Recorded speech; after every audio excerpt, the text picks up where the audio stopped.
Aujourd'hui, je vous invite à voir la réalisation complète de ce portrait au pastel avec une méthode que j'appelle néo-impressionniste, sous forme un peu vibratoire, qui montre que le lien entre la matière et l'énergie sont très sympas et possibles dans le domaine de la peinture.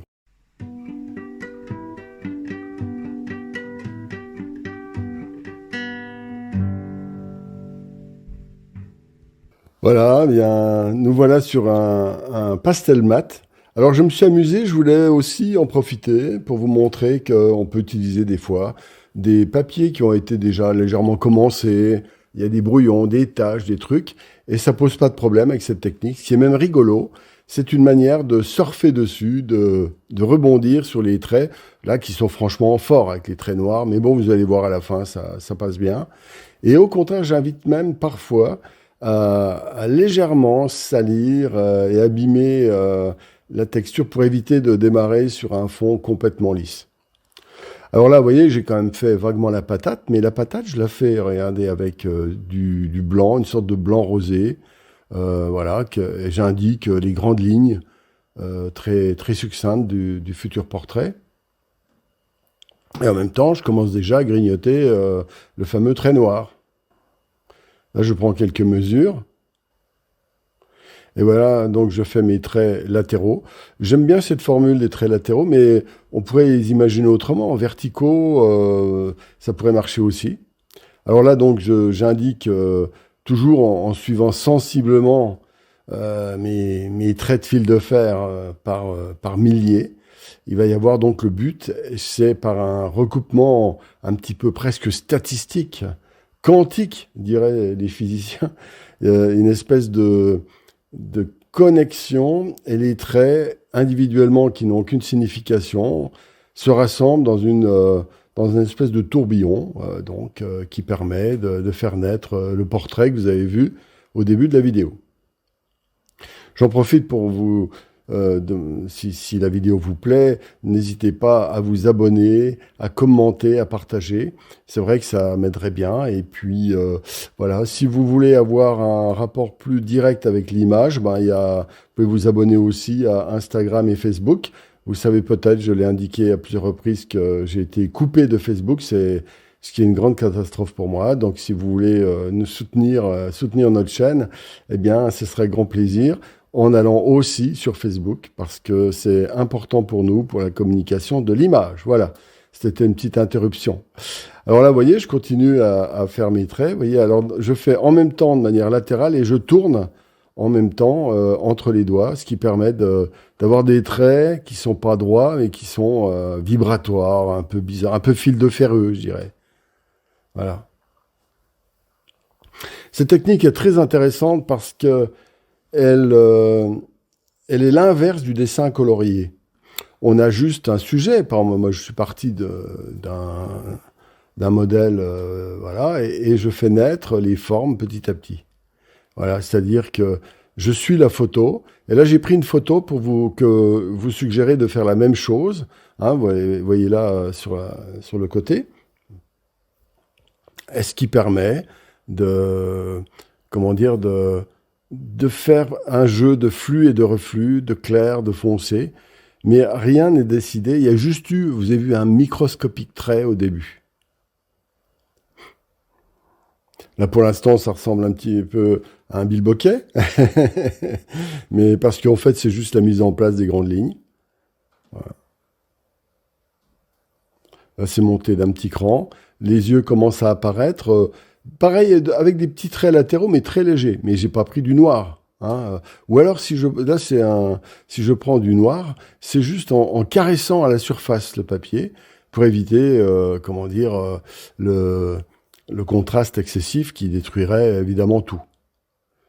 Là, je dessine presque normalement, mais parce que j'envisage aussi, vous voyez, de repasser comme ça, latéralement. Alors, vous voyez, je fonce avec du noir, et pourtant, ça paraît pas noir parce que je n'appuie pas.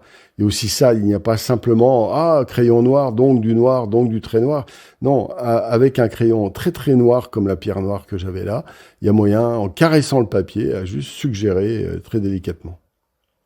Alors là, le visage commence à apparaître vraiment. On n'est plus dans la phase uniquement de la construction.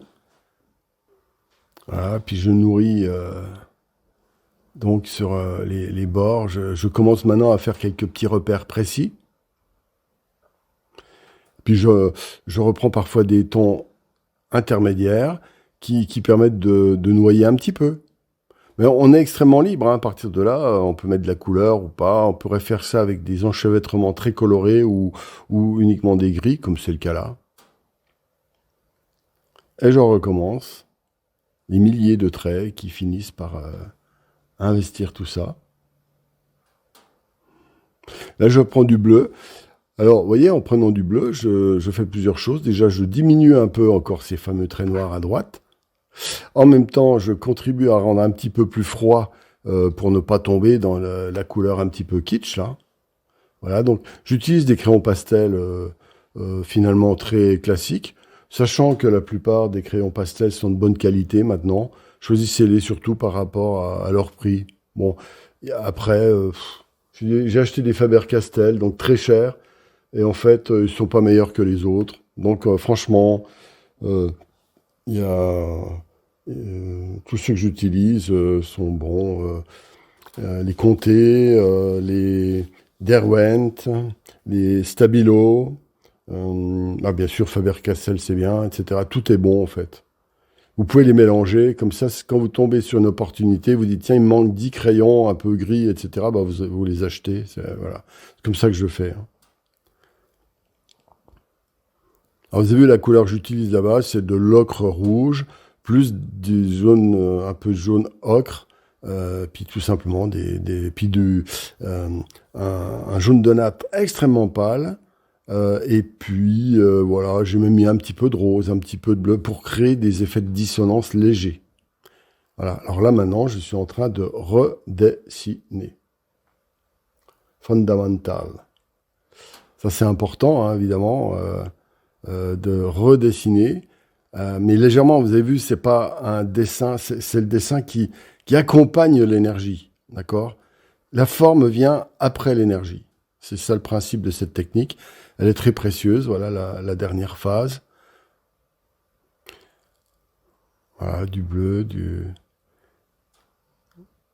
l'ocre rouge aussi, etc. Des petits points, des traits.